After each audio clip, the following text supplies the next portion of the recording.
In the creeks of Bielsa, where the river breathed with the tides and the mangroves whispered secrets, there lay the community of Odiama. It was a place of deep love, fierce hatred, and quiet jealousy.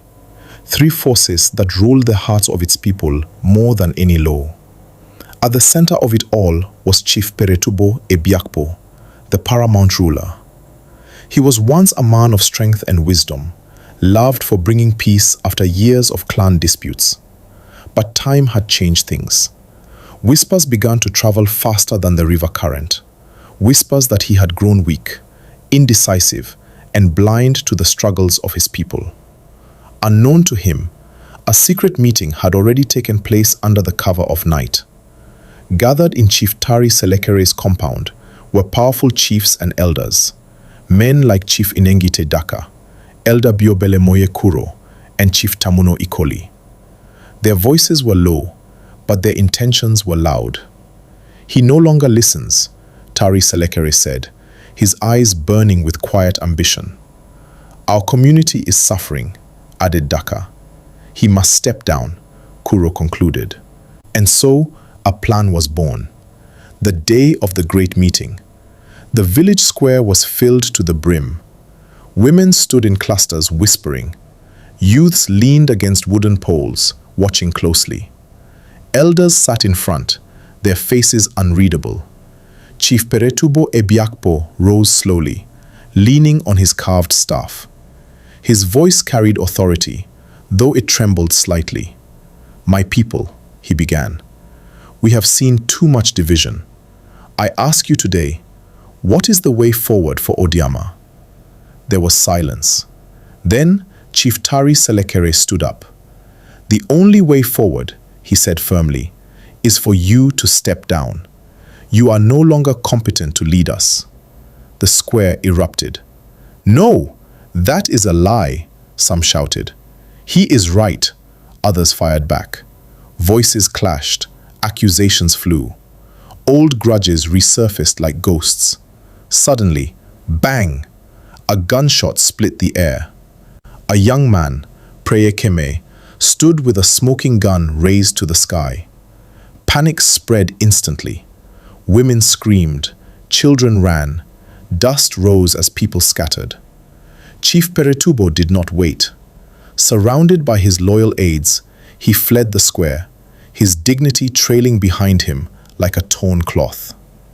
The aftermath. In the chaos that followed, the plotting chiefs acted quickly. "We must not waste this opportunity," Tari Selekere said.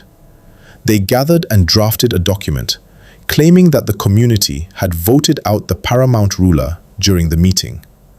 One by one, they signed it. Soon, the matter was taken to court. Years of silence and division. The case dragged on for years. Rumors spread like wildfire through the creeks that the court had ruled the deputy paramount ruler, Chief Ebikeme Fenibo, should act as leader until final judgment. But no final judgment ever came. Odiama became a divided land. Families stopped speaking to each other. Festivals were no longer celebrated together. Even marriages were affected. Love was no longer stronger than loyalty to factions. Failed peace. Many tried to bring peace. Respected elders like Patubofa Arubai and community leaders from neighboring villages came to mediate. They spoke of unity, tradition, and the danger of division. But hatred had taken root. Jealousy had watered it, and pride refused to let it die. The government steps in. Years later, when the conflict began to affect trade and security in the region, top government officials intervened. Both parties were summoned. After long discussions behind closed doors, a settlement was reached. Quietly, almost shamefully. Money was given. Agreements were signed. The case was withdrawn. But peace never returned. Though the fighting stopped, something deeper had been broken. Chief Peretubo never fully regained his honor. Tari Selekere never truly gained the respect he sought. And the people of Odiama, they never became one again. The river still flowed. The mangroves still whispered. But now they carried a different story.